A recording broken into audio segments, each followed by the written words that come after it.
Lauren, you good over here? Okay. All right. I'm going to explain that in a second. Okay. Peace, love, and light to all. Ashe. Thank you for having me. I'm here as a private citizen and not here speaking at all in any connection to any institution, office, or organization I'm affiliated with. I had to give that disclaimer before I talk. I am here as Diana Lemon, a change agent of law. I've been given 5 minutes to be clear-cut, concise, and complete in my messaging.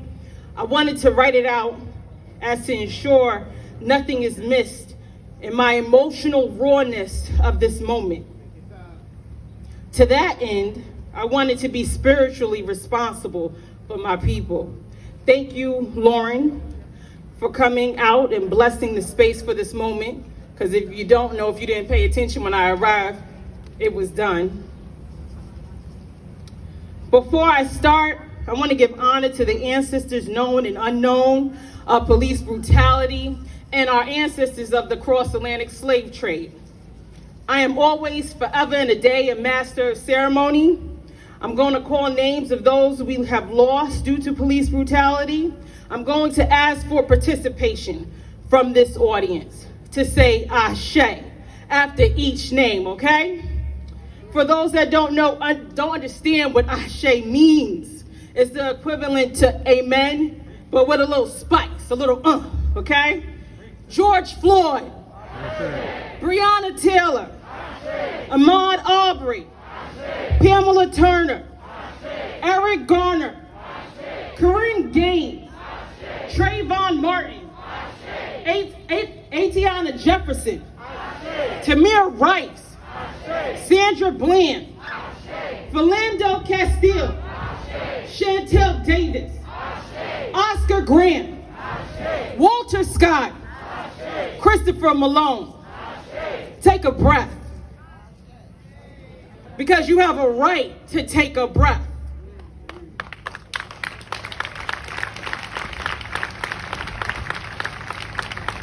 There's not a lot of time to unpack this, so I'm going to get straight to it. We're in a community that loves to use the word diversity, but does not want diversity and power. In the lens of my eyes as a black woman, that word of diversity in this community is protected by tokenism.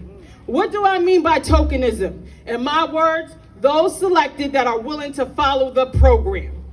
Tokenism, by definition, is a symbolic effort to do a particular thing, especially by recruiting a small number of people from underrepresented groups in order to give the appearance of racial equity, equality. Okay? The appearance of something is not the change of something, and I'm going to say that again. The appearance of something is not the change of something.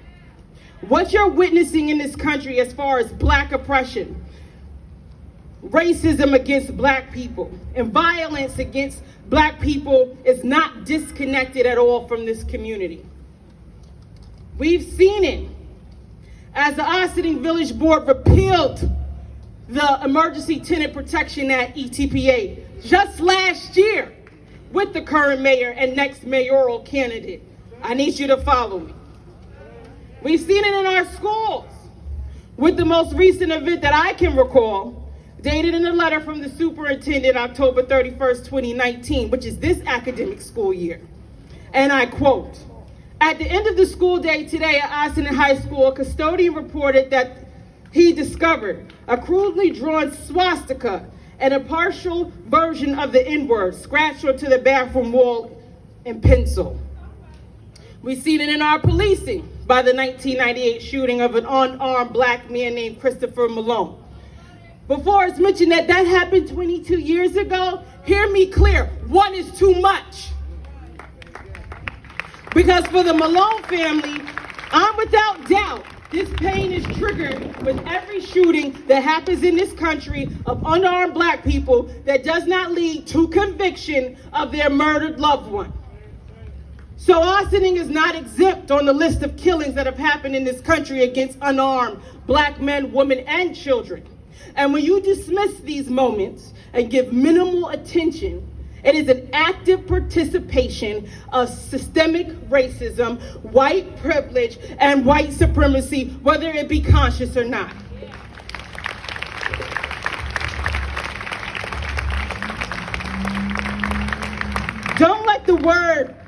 Don't let the use of the word diversity play you as if we don't have backdoor or hidden racism in this community of Ossining, because it exists. Not only did I want to come here and speak about the mirror that America is looking at for its original sins of 400 plus years of slavery, oppression, and white supremacy, I want to speak to give direction, because that's what's missing in the momentum. I want everyone to understand it's key to stay emotionally grounded, because there is a commander-in-chief of the United States of America that has put Americans under attack by his very own military. I want us to understand that this is about resistance to power that has controlled how we do things for way too long. We have to be willing to dismantle and rebuild, because it should not look the same when this is said and done. And as the biggest civil rights movement in world history, we do our part by changing what happens here locally. Do you understand that the Democratic Party here in Austin is controlled by a committee of roughly 60 people for a population of 25,000? It should feel as crazy as it sounds. Do you ever stop and think, why don't we have primaries? And I just want to shout out to Omar, wherever he's at in spirit, for fighting against the machine. This is programmed and designed.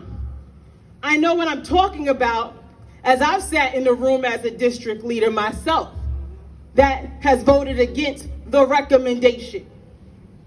In this room, it's discussed who will be next. The district leaders typically vote for who has been recommended. The candidate is selected, and then there's no challenge. And that is your next public official in Ossining. And voters in Ossining typically vote straight across Democrat without question. There are 60 district leaders, but that doesn't mean the next election cycle, we can't find 60 new elected district leaders.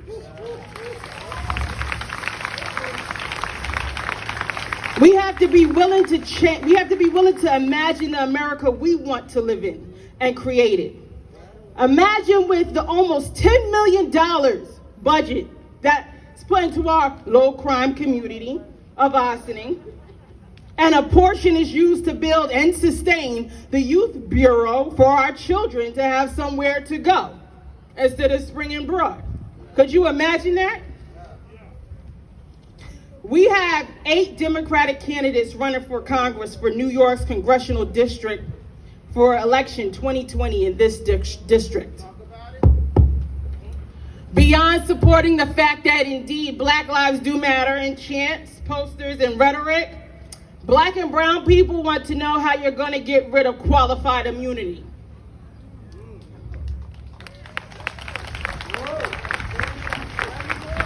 And for those that don't understand what qualified immunity is, it's the protection that law enforcement runs behind when they murder unarmed Black women and children.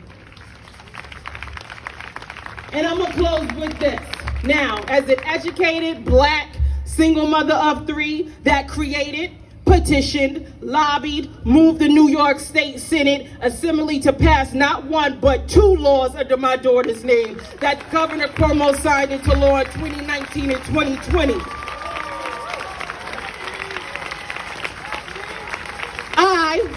We may not be able to change the hearts of people, but we surely could change laws and policy.